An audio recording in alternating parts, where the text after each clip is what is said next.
Now, I would like to welcome our next panel for the day.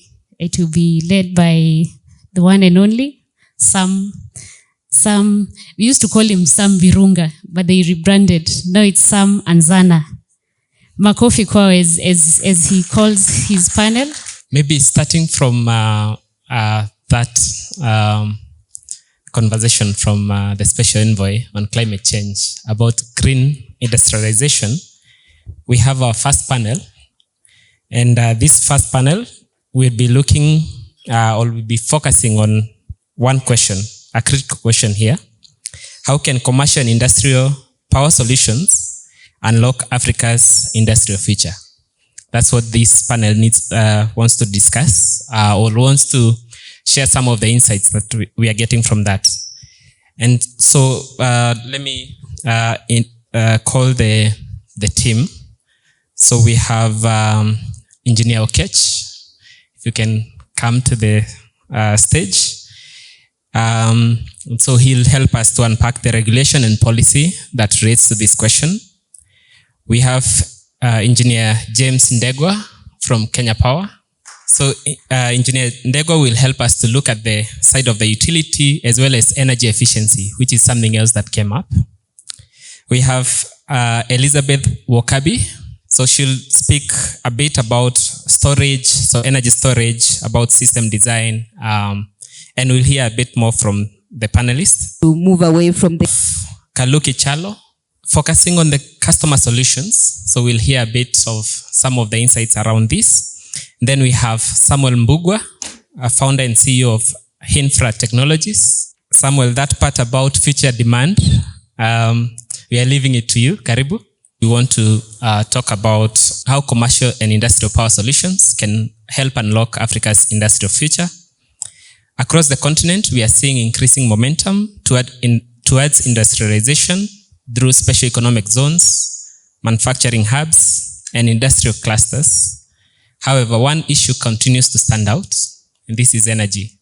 So we've seen in the scene setting part that we have about 15, in East Africa, we have about 15 gigawatts of installed capacity on the grid. So this, in a way, stands in the way. Reliable, affordable, and sustainable power is not just an enabler, it is the backbone of industrial growth. At the same time, we are witnessing rapid advances in digitalization and artificial intelligence, which are transforming how energy is generated, managed, and consumed. So today's discussion will explore how these trends intersect and how they can be leveraged to build competitive, resilient, and future-ready industries across the continent. So to begin with, let me start with a broad question that will help open the conversation. And as each of the panelists takes up that question, hopefully we could also introduce ourselves a bit more. I think Engineer Oketch got a chance, but for the others, I'm sure I did a bad job. So this question to all the panelists is, from your perspective, what is the single biggest energy-related constraint to industrial growth today? We saw some in the scene setting presentation around cost, reliability, financing, policy. So what is from your perspective, what is the single biggest energy-related constraint to industrial growth today? I think we'll start with Samuel, my namesake. Thank you for the question. I believe, at least from my perspective, as most of the team here is in either the policy or generation sector, maybe the one voice of the customer here who's actually consuming the services. So cost for me is, of course, a significant aspect of it, especially given that with the evolution of technology, we are beginning to see, for example, with AI clusters, a very significant jump in the power being consumed within one particular cluster. So cost for me is definitely a limiting conversation. Doing the introduction thing as well. Right, Samuel Mbugua, run Hyfra Technologies. We are a cloud and managed services provider with a footprint in Kenya and in South Africa at the moment. It's interesting, I'm speaking after the customer, Samuel. He's talking about costs. I'll go to the other side of the developer and talk about finance. Let me break it down by using the weighted average cost of financing. A project seated in Athi River in Kenya, same exact design seated in South Africa, and same exact design in Berlin. The weighted average of cost is varied. Could be 4% in Berlin, 10% in South Africa, and probably 15%. Charles could confirm this from Kenya. So if the project was $1 million, by the time the developer is giving a proposal to the customer, the mathematics have changed. So for me, the biggest constraint from a developer perspective is access to financing. Thank you. Thank you. We'll, in the next session, my colleague will speak about hydro, so don't feel lonely on stage. So Elizabeth? My biggest constraint would be reliability, specifically micro-reliability. So for a tier 1 manufacturer, the tariff is secondary to the cost of unserved energy. So we have 3.3 gigawatts installed capacity by KPLC, but this is on high impedance transmission lines. So this means that if there is a 20 millisecond voltage sag in the line, there is a ruined pharmaceutical batch, and the automated FMCG line that is run by the PLCs will freeze. This results to a cost of about 50,000 USD ruined batch and a 4-hour reset time. So we can have the best EPRA policies and we can have the cheapest CapEx, but as long as the capital only flows where the operational performance is mathematically guaranteed. Thank you. So what I see as one of the biggest challenges is the system leakages. And I'm looking at the technical and commercial losses, which currently stand at above 23%.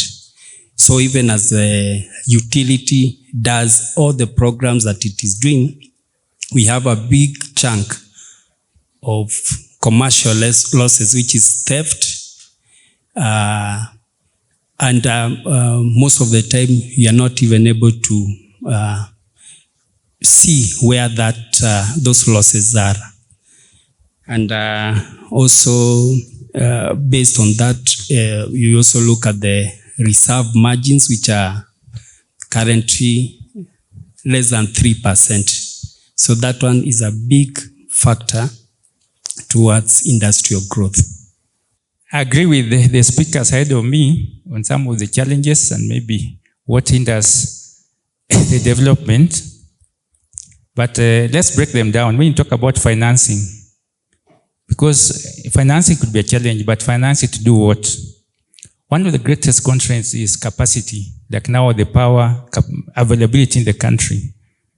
As we talk today, we are sitting on a very precarious kind of situation where you see that our available capacity and our peak load, our reserve margin is very small. So when you talk about financing, we talk about financing to now develop more power generation projects. And also when you talk about reliability, what affects reliability? Reliability of power actually is affected by the lines, the distribution lines, the transmission lines, and even the evacuation capability from where the power is generated until you reach to where the power is consumed. So we need money financing along this so that we can improve our infrastructure for distribution, and that is what affects reliability mostly.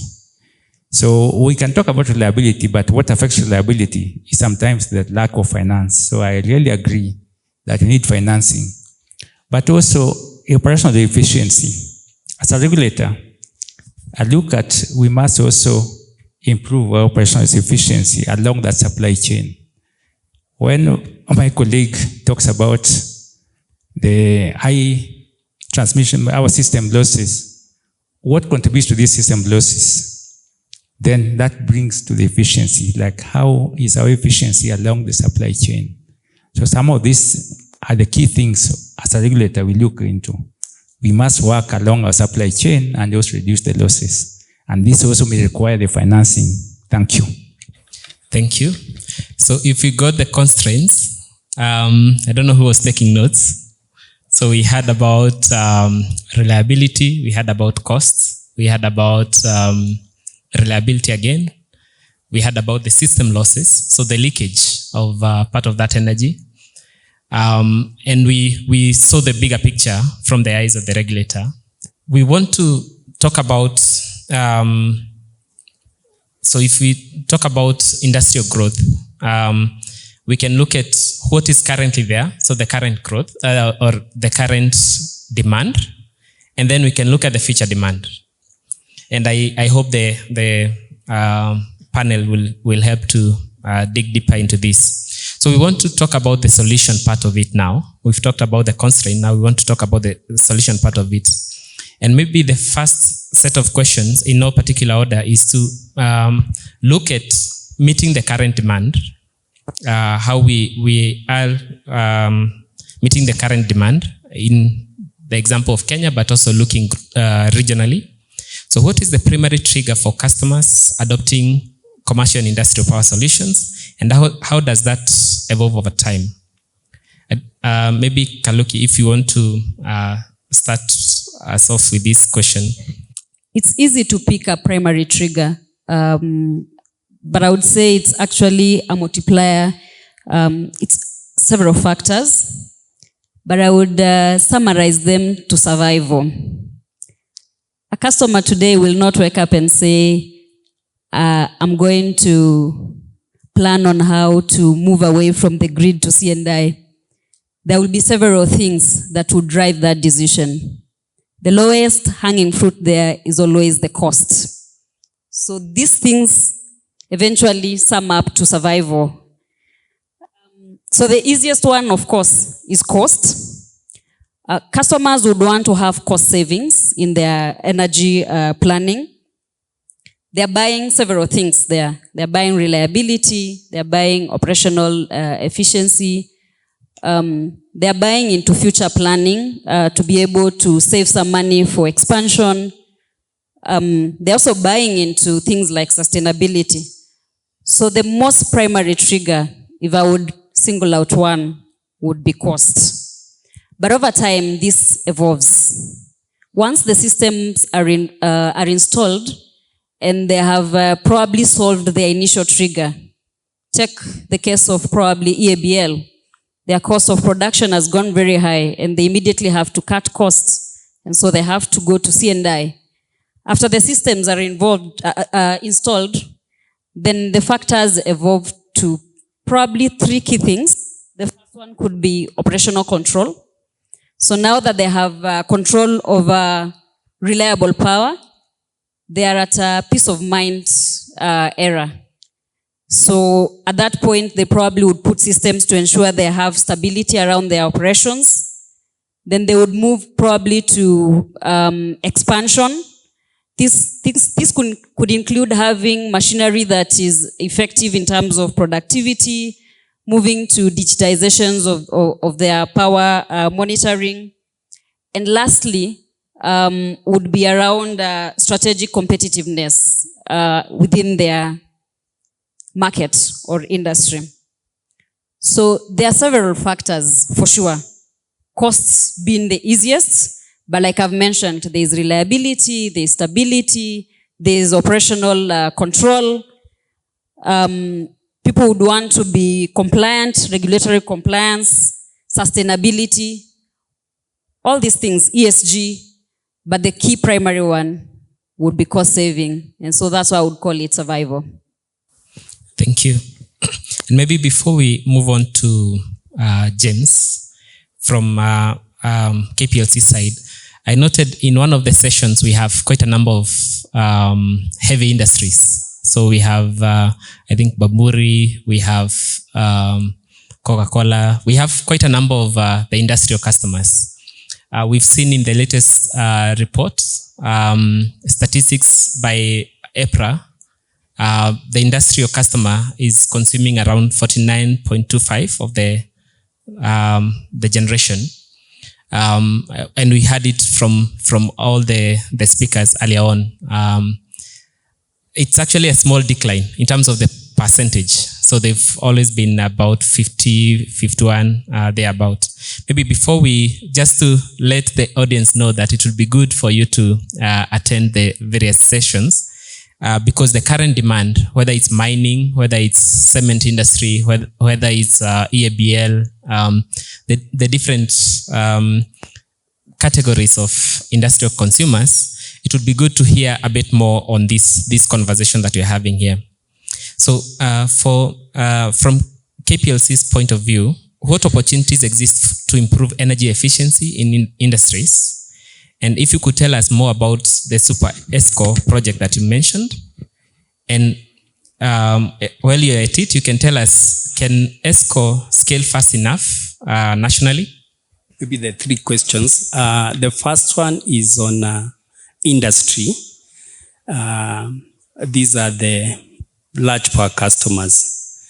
So one, there are various aspects that one needs to look into, even as we do the expansion and the losses that come about. Examples would be that when you look at the industry, you find that there is what we call the vampire loads. These are equipment in the industry that you leave on standby, and yet they are consumed, and you may not be aware. So you have loads that are on standby. The other aspect is low power factor. You find that when you consume from the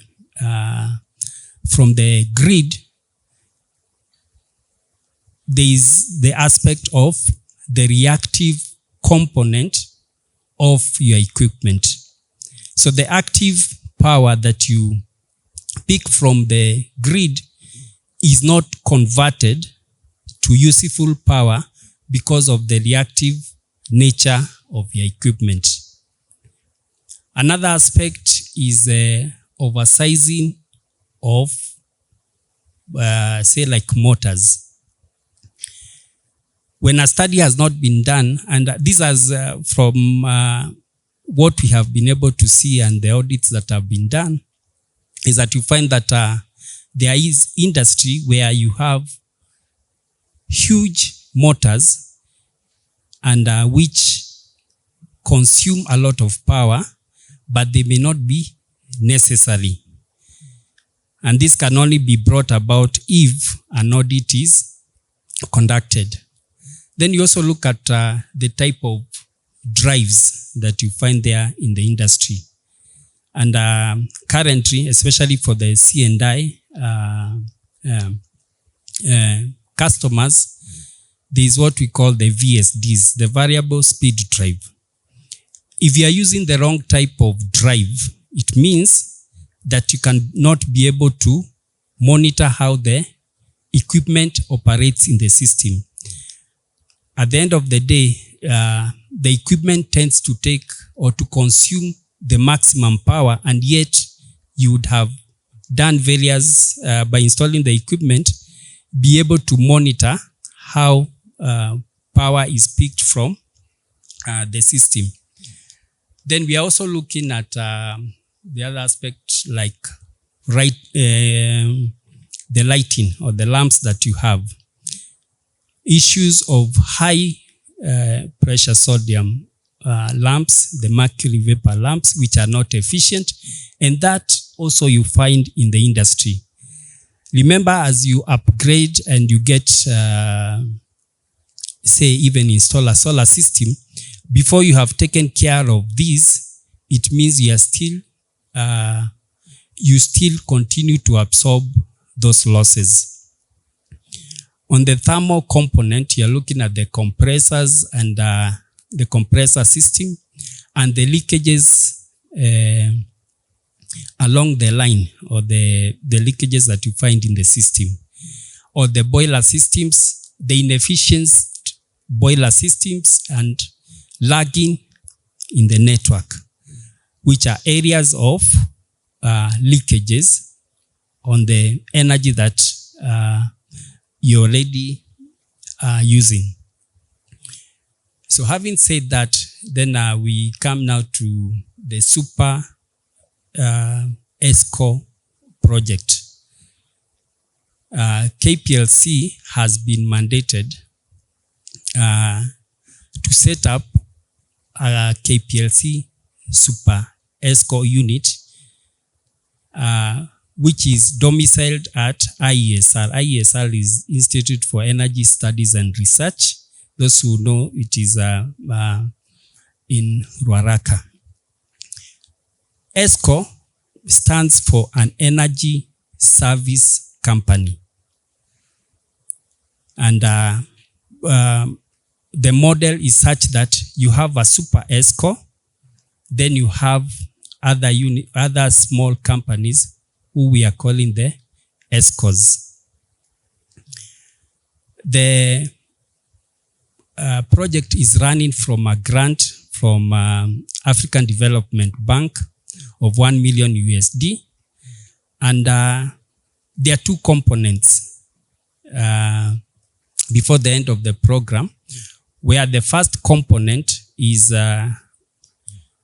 capacity building for KPLC in terms of training and also training the industry. And these are the licensed energy auditors. So there's a component for training other experts in the industry.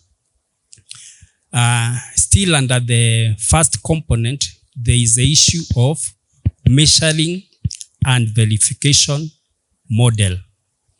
Because if you are going to talk of energy savings, then you must have verifiable or data that you can verify that these are actual savings.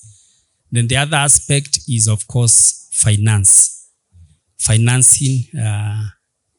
and how you're going to progress even after the end of the project, which is in December 2026. Then the second component is what we are calling the energy audits. We have about almost 30 facilities that have been selected, and these are public utilities. These comprise of hospitals, water companies, public buildings, institutions of higher learning.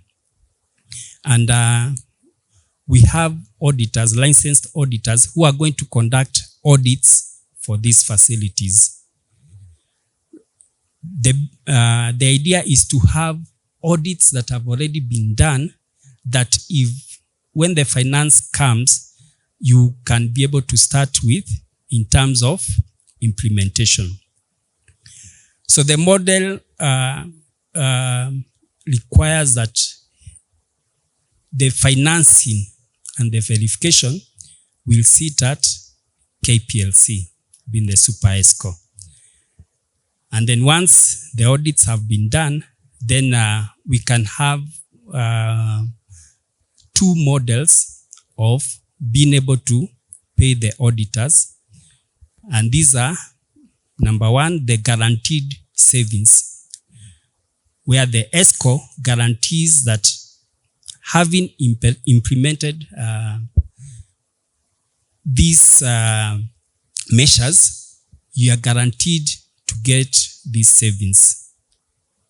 So there is a guaranteed savings, and there is a shared savings, where whatever is saved, say like if you do a light example, a lighting retrofit, is shared between the ESCO to pay for the implementation of the project, and a part of it remains with the client or the industry.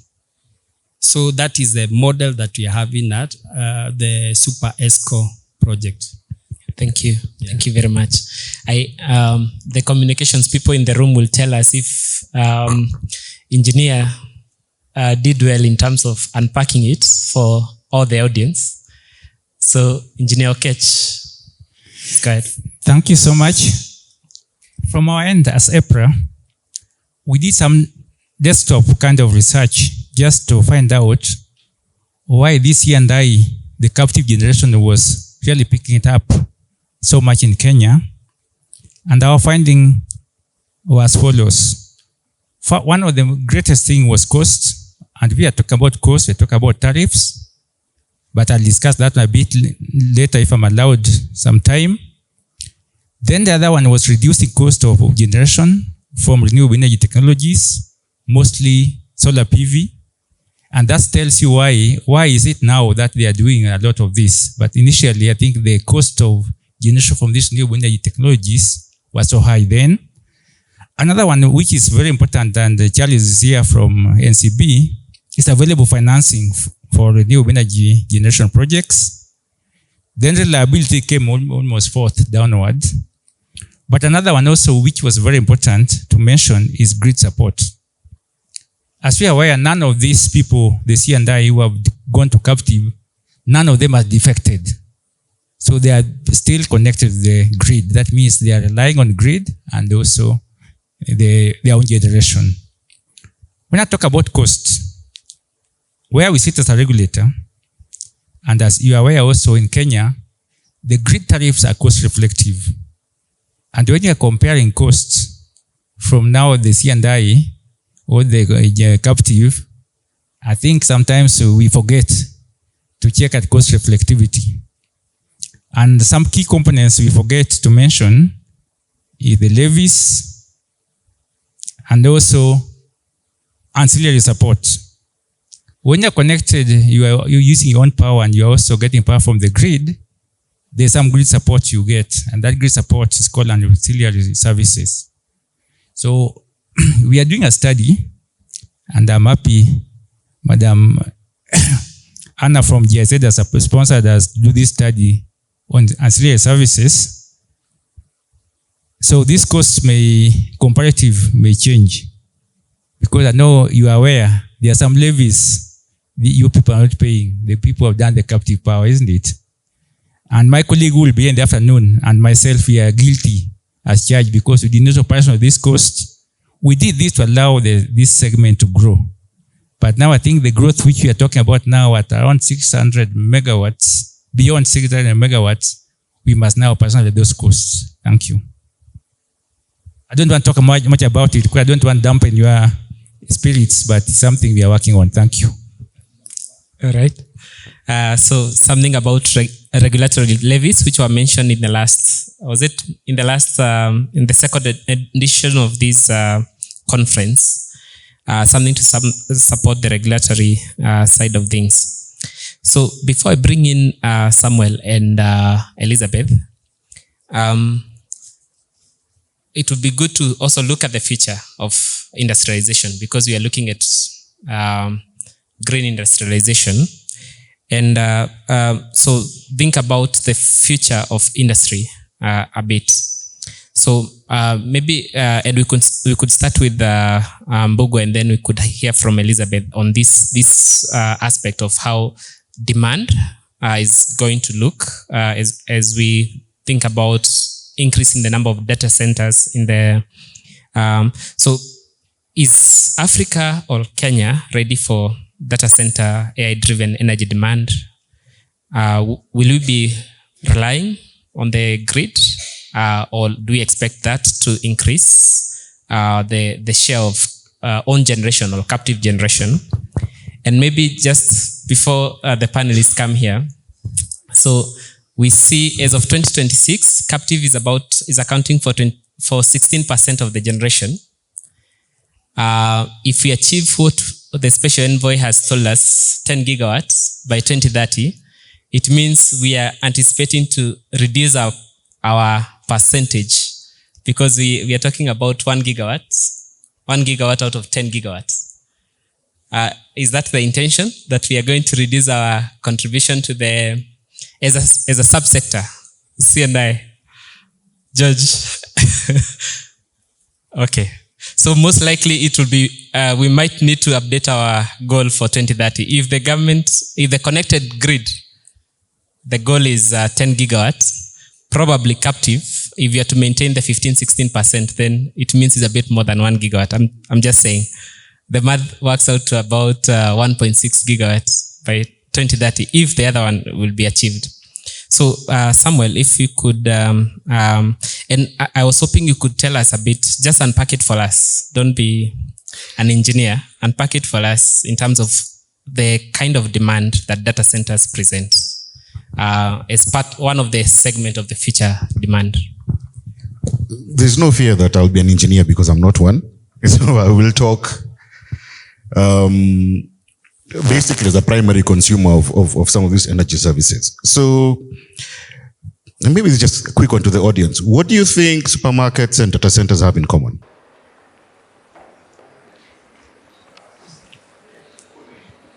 Yes, racks and cooling. That's true. But the primary commodity that data centers and supermarkets sell is space. So supermarkets sell racks. You come, you bring your things, they will sell those things on your behalf, and then you get paid net somewhere down the line. So their primary commodity within any kind of like supermarket infrastructure is the space that they've put in. And then making that space ready for use, making it attractive, putting in all the infrastructure. So if you sell farmers' choice sausages, you need a cooler, and all that stuff is ready for you to be able to get your product into the market. Data centers are exactly the same principle, basic model. They'll come in and they'll give you a rack.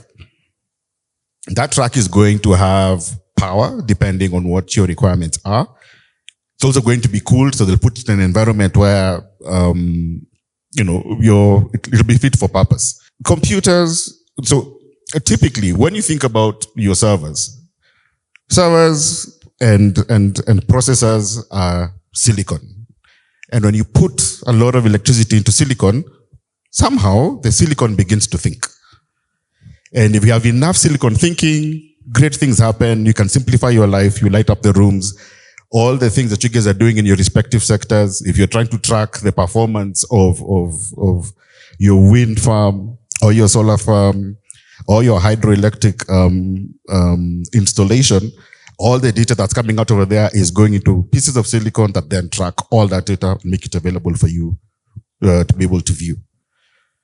If you look at, for example, Africa as a whole versus Europe, there are 3,300 data centers in Europe. Africa as a whole has about 220 data centers, end to end. Of those, 220, whole of Africa. And they're all concentrated in South Africa, Kenya, Nigeria, and Egypt. So what tends to happen when you're looking at the way the data center ecosystems work is they all start at the coast. Then the capacity and demand starts moving into the hinterland, right into the heartland. That's just the way, and the same thing happens in the States, same thing happens in China. The coast tends to develop way faster than the heartland. So that's the way the demand tends to follow. So when you're looking at, one of the advantages, I think, from an African perspective is that we are not typically bogged down by old installations. Everything in Africa tends to be greenfield. It was not there before. And the good thing about that is that you now tend to get the biggest and the greatest technologies instead of being bogged down by what was previously invested. That's part of the reason why, for example, like Nairobi actually has world setting, Kenya as a whole. No, not Kenya as a whole. That's not correct. A big chunk of Kenya has got internet penetration comparable with any other part of the developed world. And that's because when we were building our backbones, we built them on fiber. For many others in the developed world, they started off with copper. And so by the time you're trying to tell guys, now you need to roll out fiber to be able to increase the speeds and the capacities, there was a lot of resistance because there was that already sunk cost. And then you're telling now you have to rip that out and bring in something new. We didn't have that. So what we were putting in was already pretty much like good for the next 30 years. And a lot of the reasons why we have the kind of digital adoption we have in Kenya compared to the rest of the region is because of those investments that were made when we opened up into, to the undersea cables back in 2005, between 2005 and 2008. So now, looking forward, we've got all these new technologies coming in. The way I look at it is that Africa's biggest companies have not been built yet. And when they will be, they have to be hosted somewhere. You notice, for example, for a lot of the guys doing retail within Nairobi CBD, they're no longer chasing the lowest stalls at footpath level. Why? Because their windows are now on Instagram. Their windows are now on Gigi or other places. So people, when you look at what the way people are now shopping, they don't walk around town, first of all, trying to find the best deal and then make that deal. Typically what they do now is they start online, they'll go into IG, look for the thing that they're looking for. Let's say it's a pair of headphones. They'll search in Google, find the thing, price compare, and then when they find the shop that has the exact thing, even if that shop is on 5th floor, they'll go there. Because they've already done a lot of the legwork was done on the fingers, not when you're actually walking around the city. So a lot of the future going forward is going to be on these platforms, massive platforms that people are able to do their trades on, be able to connect. And more of those platforms are now becoming localized. I think you've seen this massive movement to move away from Visa and MasterCard. A lot of countries are now beginning to do their own in-country payment platforms to be able to become more nimble and to be able to a lot of settlement and e-commerce without necessarily having to have, be beholden to international payment service providers. So you've seen the growth of our own local payment service providers that has exploded. We're seeing a lot more settlement options. We're seeing a lot, the uptake. I think, how many of you have used cash today to settle anything? Actual physical cash. How many have used M-Pesa sometime this morning? All right, you guys can, so you can see, like already the movement is towards just doing a lot of, even from a person to person and business to business perspective, we're doing a lot more digital transactions. There's very little cash now moving. And so I think going forward into Africa, the next step is now for us to begin to interconnect our different economies, make sure that our cross-border trades are also, similarly efficient. And in that particular regard, I think Kenya is really well positioned. We've done a lot of the heavy lifting. We've got a lot of the data centers already here. I think now they're ready. At the moment, we've got about 10 data centers. I don't think they're publicly available. There is about 20 altogether, but of those 10 are what we call tier 3. And let me just explain briefly what that means. When you put in your servers into a data center, a primary requirement is that you want, going back to the supermarket example, that you want that data center to have a very high level of availability, especially around power, around its cooling, and around other internet connectivity. So most people, when they walk into a data center, when they are looking for guarantees, they're asking for 5 nines availabilities. So they need to be able to be, so I'll come over to the customer and promise that you will have 99.999% uptime. So for context, 99% uptime means that I can have about 4 days of downtime in the course of the year. If I'm doing 5 nines, I have about 17 minutes of downtime in the year. That's what that promise actually looks like. And a lot of our data centers locally are actually able to meet that demand. So how do they do it? You have different tiers. So there are 4 tiers of data centers, tier 1 to tier 4. And each tier represents the amount of redundancy available within that data center. So do they have redundant power connections to the grid? Do they have, and are those power connections coming from different distributors? So having one distributor to 2 different, giving you 2 different connectivities is still not the same as having 2 different power distributors being able to give you that connectivity. You also have to have redundancy in UPSs, redundancy in cooling, redundancy in fire suppression. So that's why, for example, the average cost of putting in a 200 rack data center in Kenya is about $10 million if you design it for all the redundancies that you require. So now we've got so none of our data centers are tier 4. And the only reason they're not tier 4 is because we only have one power distributor. So I'd like to congratulate the Kenya Power guys. You, as a monopoly, we make do with who you are. However, that said, when you go to a lot of these guys, you go to IX Africa, ADC, ICOLO, they tend to have or position their infrastructure in places where they can get two different connections to two different parts of the grid. So they tend to be served by two different substations. And from what I understand, Kenya Power has done a very good job of being able to facilitate those connections. So kudos to your teams. So that's it. So, and so that's what I'm positioning. The more of those tier 3 and above data centers we have, the better the investment we can attract. It allows the very large hyperscalers. I'm a small guy, I've got a small footprint. We've got hyperscalers who come and build up their own facilities and put 300 racks full of compute in one location. And those hyperscalers are easily able to consume anywhere from 500 megawatts to 1.5 gigs by themselves, just for the kind of capacity that they're able to provide. And as Africa continues to industrialize and digitize, I can imagine there'll be a lot more of us. So you can imagine how much power guys like Safaricom consume on the M-Pesa platform alone, just to process all those transactions.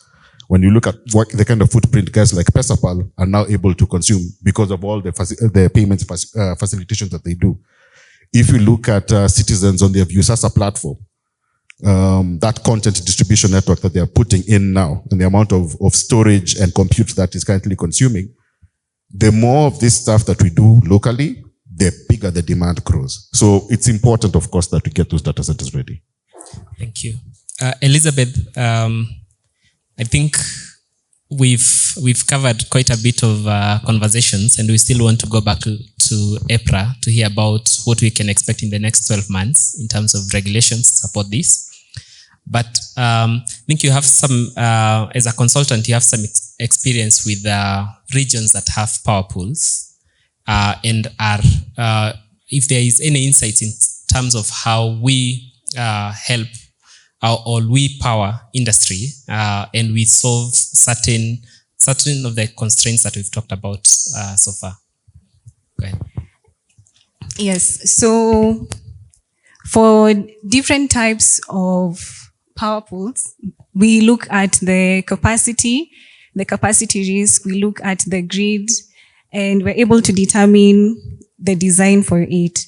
Right now, we have a push for grid forming inverters. So grid forming inverters are the power conversion systems that we use for BESS, and they have great capabilities like black start. They're able to black start a transformer through soft magnetization. They're able to island the factory.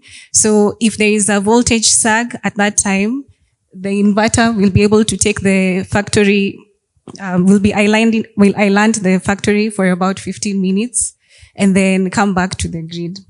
So we need to focus on industrial systems that are digitally autonomous, not defected from the grid or physically disconnected. And the bottlenecks that we have in terms of BESS implementation is the mispriced thermodynamic risk and the regulatory friction. So for thermodynamic, we see a lot of developers bringing in standard air-cooled BESS containers. Yet we have high temperature deltas here in Kenya that would mandate for IP65 liquid cooling instead of standard air cooling. So when we have this challenge, we have thermal throttling because of high ambient, we have the lithium degradation, the debt service coverage ratio would break, and the financial model would collapse when this is the standard. So we need to improve on that. And in terms of the regulation, we have the slow operationalization of open access wheeling and the lack of standardized frameworks for how grid forming assets in the list with KPLC. Engineer Oketch, if we look at the next 12 months within what we are discussing, so what changes can we expect in Kenya's electricity market over the next 12 months? Thank you so much for that question, and maybe I'll tackle it from energy planning point of view. We know what we have been doing in Kenya is doing a supply and demand balance. Most of our new generation is coming up from private sector, the ones we call IPPs. And the IPPs, when their power plant is ready, they want cash flows immediately. And you remember, like when Lake Turkana became ready and the line was not ready, we had to pay DGE, what's called dim generation energy. We are paying them, but we are not absorbing that power. That also brings me to the data centers. We have been discussing as EPRA with data centers, and when they give you their load requirements, their redundancy requirements, then you look at the investment they require to meet their kind of demand. Then you are wondering now, who is going to put in their money and wait, so that now when data center come, now the question of the egg and the chicken, which one comes first? See, that's a very big. If maybe government had got funding, the government could do the way they have done in Ethiopia. You are finding they put on a very big dam, and the demand is now following. Same way our neighbors Tanzania did the Julius Nyerere. So I think that's what we are also trying to do as government. We are looking at the funding of the high grant falls through government. Then we now can have that big capacity to accommodate data centers. We are not saying we want to remove private sector, but the only problem, private sector, when their power plant is ready, they want you to start paying them. Another thing I want to talk about briefly is about the projected growth. I think there are time, and we are there with Eddie as I want that time, when the Vision 2030 came, and they gave us their kind of load requirements. Then we came up with the 5,000 megawatts. Eddie, I hope you remember it, within 40 months. Then you find that some of them did not materialize.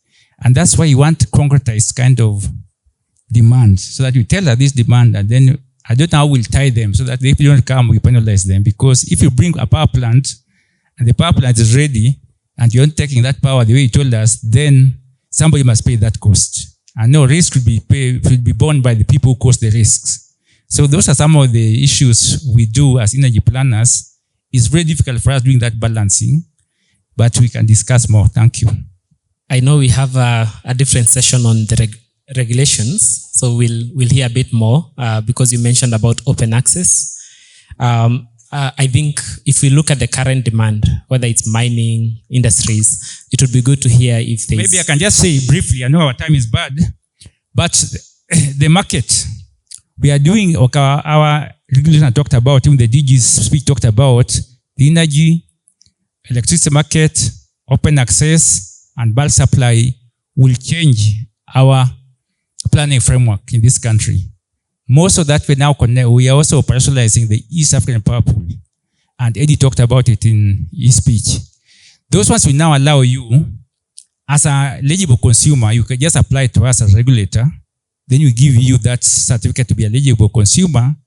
You can buy power directly from a generator whom you have a contract with and wheel it throughout the network owned by Ketraco and Kenya Power, and you consume it where you want to consume it.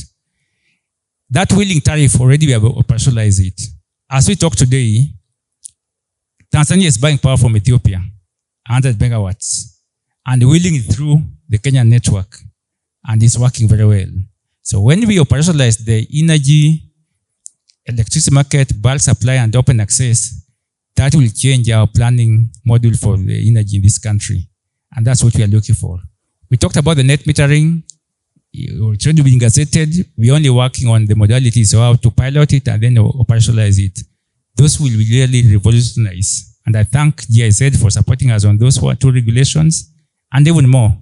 And also as the users, please be ready for them. Thank you. Thank you very much. I think that conversation would not have been complete without talking about what we expect in terms of the evolution. And maybe we'll just finish with the parting shots from all the panelists. I think from my end, it's just to there's this statement that we were thinking about as we were thinking about the panel, which is Africa's industrial future will not be constrained by ambition, but by how quickly we solve the energy equation. So if you think about we have no shortage of ambition in terms of industrialization in Africa. but clearly how quickly we can solve the energy equation. And when we say equation, it means this balance between demand and supply. And maybe one encouraging thing I saw in the latest statistics by EPRA is that in the last conference, one of the biggest concerns was around venting. I don't know who remembers from the last conference, which was here. They're talking about geothermal venting steam. In the latest statistics, it seems like that has reduced significantly by more than 50%. So curtailment overall over the last 6 months to December went down to 3%, which is a good thing even for those who are looking to invest in generation, such as Anzana as a developer. That as long as there is less and less curtailment, then this is one aspect of the energy equation that is being solved. So maybe just in a minute, each one of us can do parting remark. All right, so for my parting shot, a lot of the developments that we're seeing around data residency, where people are now, there's more and more requirements for us to have our data residing within our own geographical boundaries, is also creating a lot of the demand that would be using to actually fill up these data centers and uptake that power. And as you've all heard now, data is a new oil. Your data is actually extremely valuable for insights and its own significant value. So if you can keep it here, please do. And if you need to keep it here, please talk to me. My parting shot will begin by a question for the audience. There's a subtle joke that runs around ESAC members when we meet. I'd like to know from this audience, how many of us are currently doing new active projects in our country? Just by a show of hands. 2. New active power projects in Kenya, not 1, 2, 3, 4, 5, 6. Out of an attendance of about, 200. We are all doing projects, regulator, out of the country. So my parting shot to this conference would be, a manufacturer can actually survive 10% price hike, but I don't know whether they can survive 10% downtime. So if we are saying there is demand, the moratorium took too long, and new projects are taking too long to begin. I know there is an answer, but the answer cannot remain on the desktop. We need to go to site. Thank you. My parting shot would be on storage. Storage is inevitable now, and we need to stop calling it storage. It's a high-speed digital shock absorber. So, yes. So the exact moment the cost of a ruined batch or the cost of downtime in a tier 3 data center exceeds the least cost of the battery, it becomes a matter of non-negotiable industry survival. Now, what I would want to say is that even as has been mentioned, data is key. And from a utility point of view, the funding that has been put there to modernize the network in terms of digitizing the network and installing smart meters. Currently, even for commercial and industrial customers, there are smart meters where you can get real-time data from a portal and be able to manage your consumption and be able to understand from what you are consuming, what are the key components. So even as the regulation comes into place, the utility is also putting into place infrastructure that will be able to support that. The smart meters are able to capture both the export and the imports, which helps in the getting data when we are talking of net metering. So I think we are here and we support what even the private sector is doing. My parting shot is a judgment first. Today we have been very unfair to you people. We have talked a lot. We didn't give you time to maybe discuss with us as much. As a regulator, my judgment is we have got our office, which I mentioned to you. If you have got any concerns which you want us to address, please visit there and record it. We'll address it and come back to you. We are listening regulator. We want to take care of your views. And also my partner in crime, Dr. Mutua, is already here. And you'll be there with us during break, and also in the afternoon, we can also share some of this. Thank you. We were negotiating for 5 minutes to get questions. And it's good that we've already done our parting shots, so it's easier. Do we have any questions from the audience? Not to put Engineer Ketch on the spot, but perhaps more clarity on the levies you spoke about for C&I projects. How far are you with that? What is the nature of it?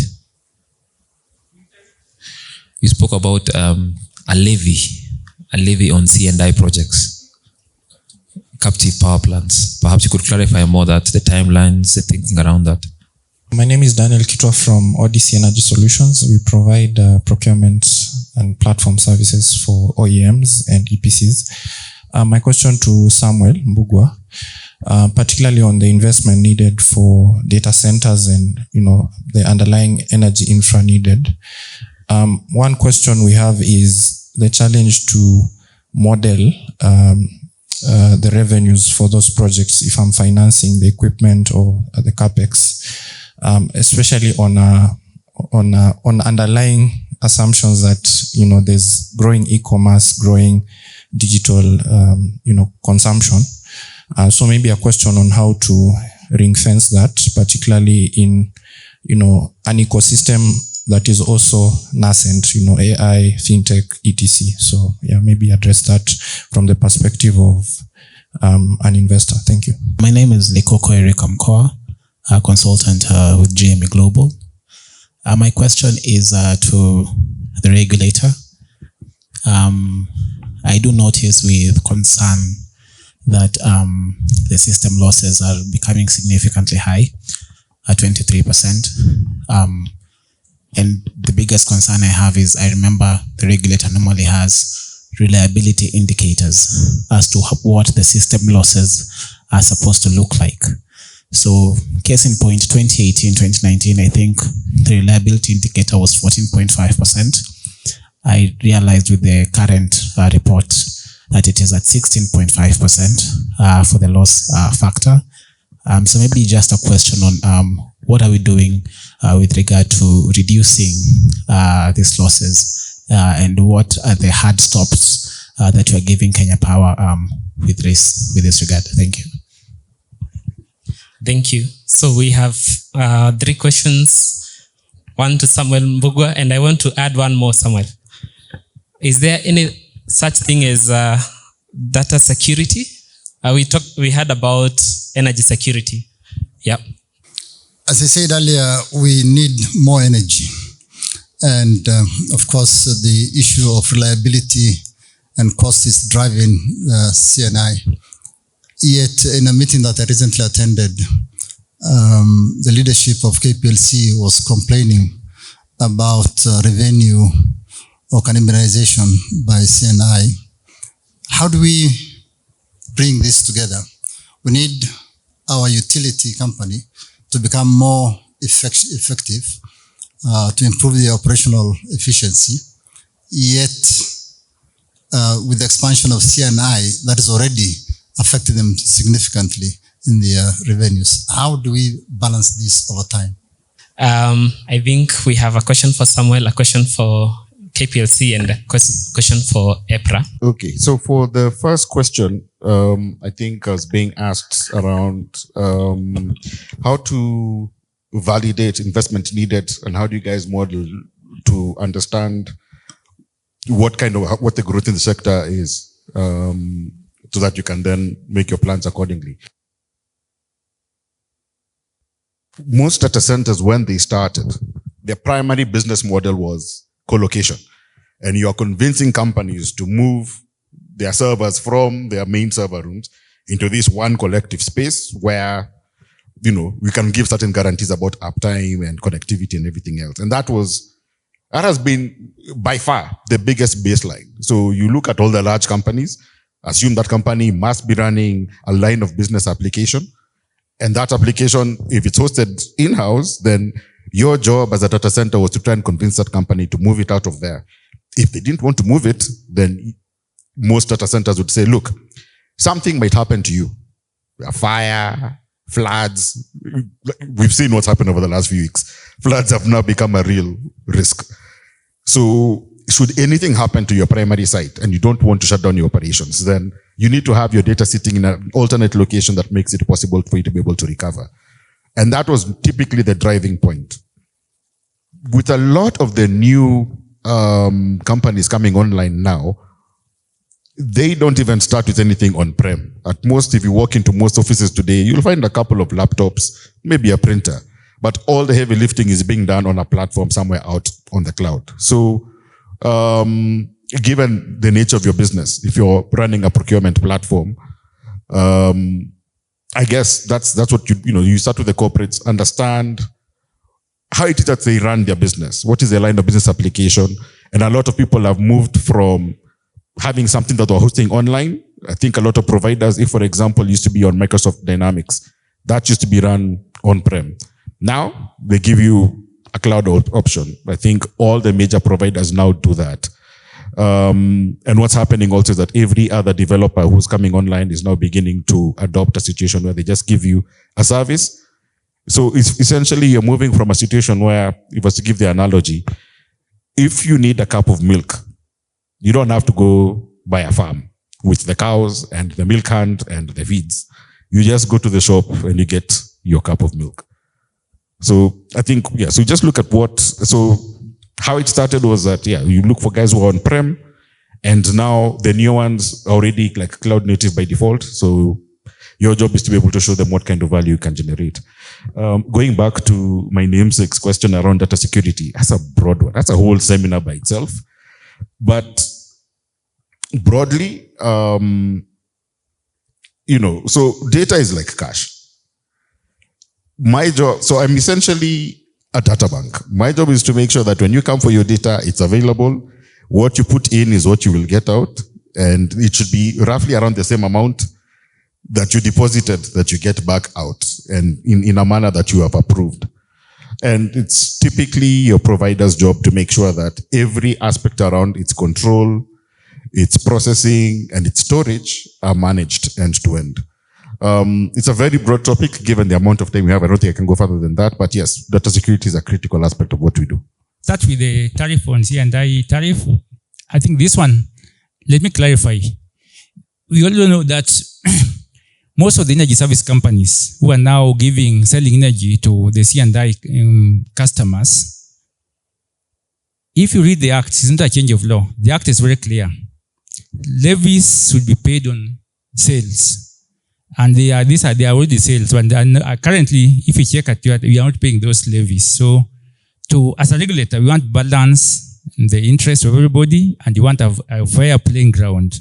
So we will now introduce that one. And not introduce it, but we will operationalize it because it's already there. So that one, please be prepared for it. I think me and Dr. Mutua, we are guilty. We allow you people to grow. So we are aware of it, but we were keeping quiet. But it's not a change in law. About and we can discuss more over break time and even further.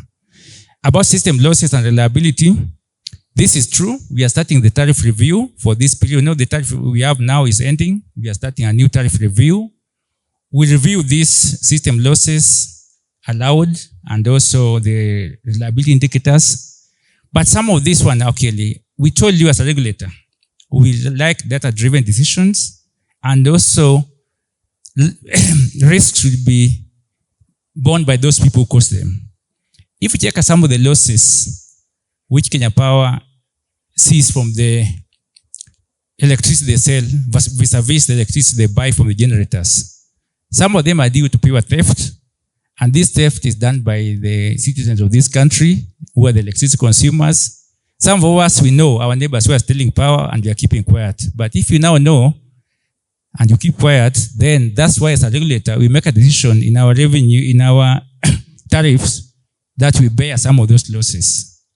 So if we allow people to steal power, then Kenya Power and Lighting, they bought it, and as you want to get it for free, then us collectively as a nation, we have to bear some of those costs.